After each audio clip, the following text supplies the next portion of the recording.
You want to know about Ahlul Kitab? Not from their book.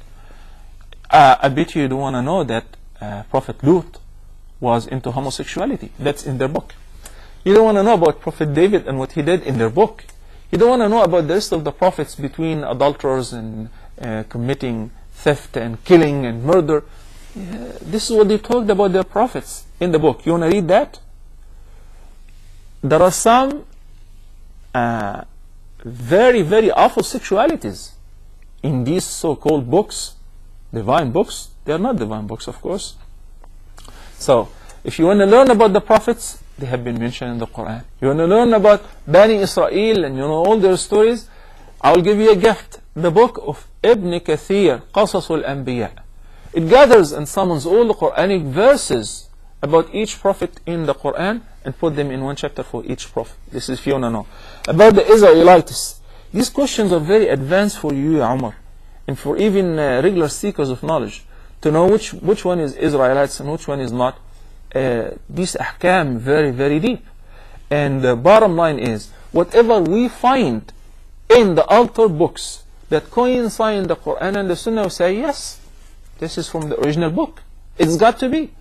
And whatever opposes what we have in the Quran and the Sunnah, then definitely it is not. Whatever opposes the moral system and the aqidah and belief, then it is definitely not.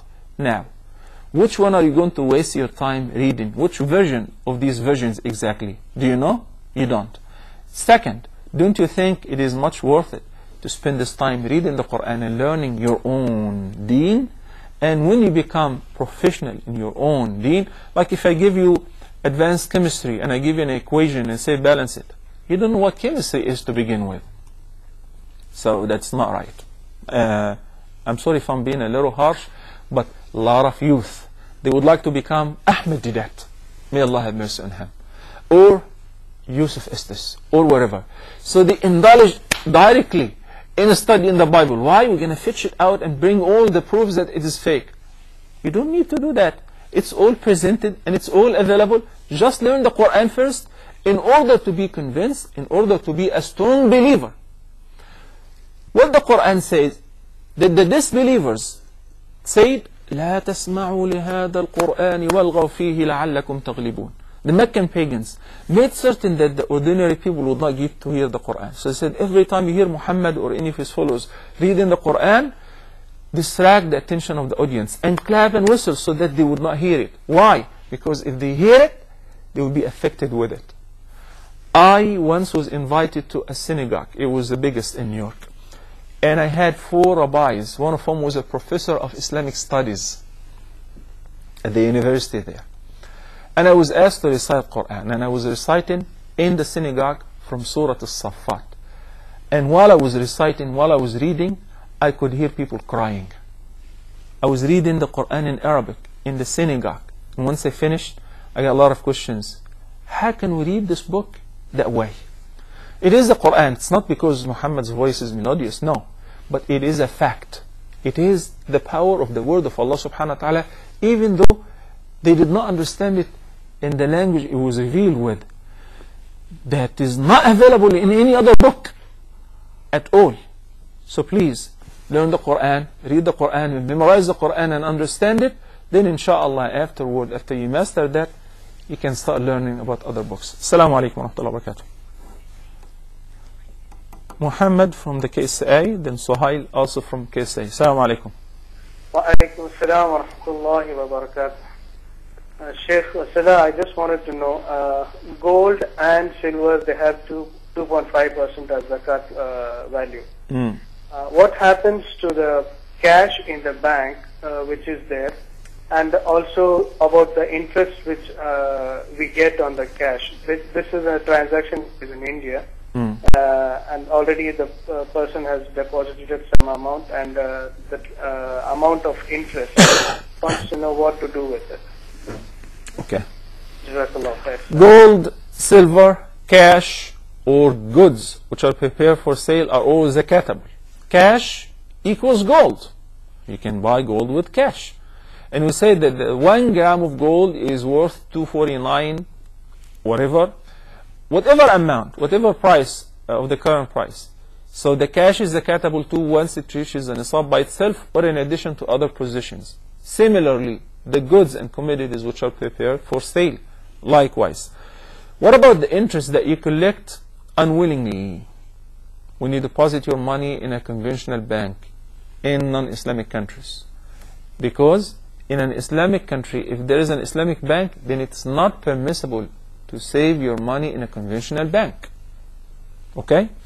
So what happens to the interest? Do you pay zakah on it? This interest money is haram, is filthy. It's like a malignant tumor. You gotta get rid of it as soon as possible. So once you take it, you give it away, and of course when you give it away there is no zakah on it. So this money is not yours, nor is it halal, and there is no zakah on it, because you will give it away entirely to get rid of this filth. But you will pay the zakah on your halal lawful position that is saved in the bank. Allah Ta'ala a'la wa a'lam. Excuse me. Suhail, thank you for waiting, Suhail. Assalamu alaikum. Wa alaikum salam. How are you, Sheikh? Alhamdulillah, thank you, Suhail. Ramadan Kareem to you, Sheikh. Barakallah feek, may Allah bless you. I am an Indian and I live in KSA. So actually we don't have an interest-free bank in India. So my question is that can we use the interest money which we get from the bank for paying income tax, which is actually used for the infrastructure of the country? Okay. Thank you, Sheikh. That's my only question. Suhail, despite the fact that yes, the interest is based, the interest is haram, and the tax that you're paying sometimes is exaggerated and is used in building whatever, but you cannot use the haram in settling another haram. So that is not permissible. And it saddens me to know that a huge country like that with hundreds of millions of Muslims cannot have an Islamic banking system. Why not? Muslims are very rich in India, mashallah. Many of them are rich. There are some people who can actually open a bank on their own. So why not? Like Muslims in the States, for more than 50 years have been talking and discussing the issue of halal meat and haram meat. Till today, why not have our own farms? Why not have our own so-called kosher but halal meat? Even the halal meat stores and factories, they do not slaughter. They just process the slaughtered meat. So for more than 50 years we've been crying and we've been feeling sorry that we don't have halal provision. Why?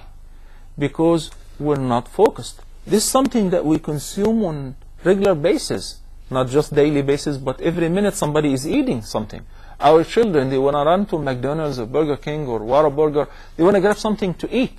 So why not have our own halal facility? And these stores would love to have the halal meat provided to them, because Muslim community is going bigger and bigger and bigger. In a country like India, the number is huge. In the States, over 8 million people. They outnumber the Jews. You can see the kosher sign everywhere, even on water. And once again, I don't know what could be kosher about water and Ziploc plastic bags, but it's kosher as well. While we're struggling to have something like that, they started, alhamdulillah, having an Islamic banking system and Amana fund and so on, but we still have a long way to go. First of all, we have to be united, and we have to have a religious inspirer who tells us what's halal and what's haram. If the person believes himself because he has a PhD in accounting or whatever, he believes that he knows it all and he can put the best Islamic system in finance, that's not right.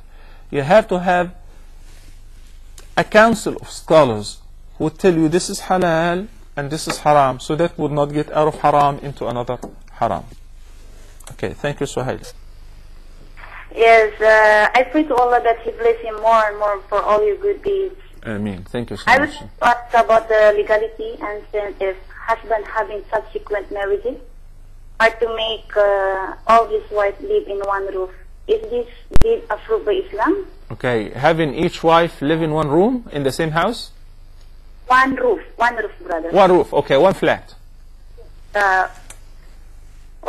if the husband has